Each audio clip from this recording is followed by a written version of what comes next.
Thread the vacuum pump cable into the distribution cabinet.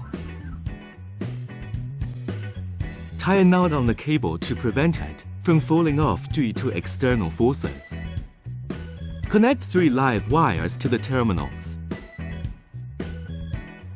Check if the connection is secure.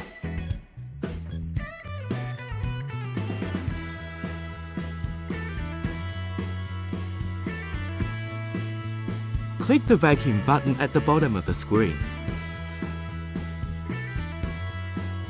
Check if the direction of the fan inside the vacuum pump is consistent with the direction indicated by the arrow.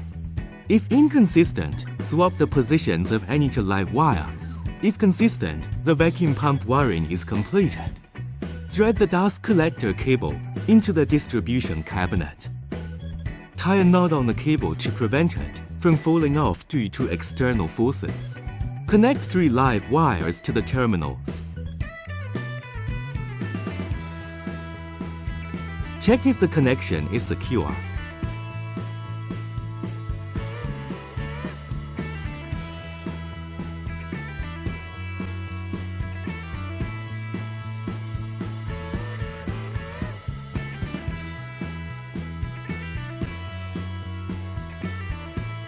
Check the fan rotation of the dust collector motor.